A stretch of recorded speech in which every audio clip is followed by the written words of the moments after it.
A suba da taxa polo servizo da auga correspondente á actualización do IPC dos últimos 3 anos non está xustificada segundo o BNG, que xa presentou unha serie de alegacións a esta proposta da empresa concesionaria que foi levada a pleno no pasado mes de setembro. Esa empresa Viacua pretende que de repente, dun golpe, se suban o IPC acumulado de varios anos que din no que non subiron as taxas, as modificacións, as ordenanzas fiscais 7 e 20, que son as que se refiren precisamente ao prezo da agua e ao prezo do servicio de sumidoiros, queren que o IPC anual acumulado destes anos se aplique ahora inmediatamente, totalmente, aos prezos que están vixentes en este momento.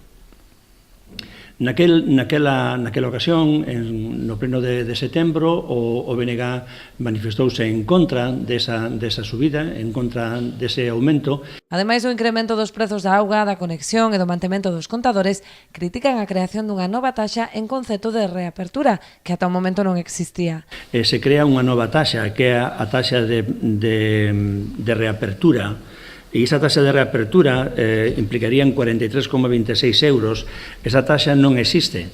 Por tanto, agora, cada vez que alguén cerra unha vivenda e volve a abrila por a razón que sexa, ou cerra o contrato porque non o utiliza, teria que pagar tamén estes 43,26 euros polo servizo. Entendamos que, ademais, estas taxas, ninguna delas leva incluído o IVA. Cada vez que se fala destes aumentos non inclúe o IVA que hai que engadir a cada o IBE que hai que engadir a cada unha destas cuestións.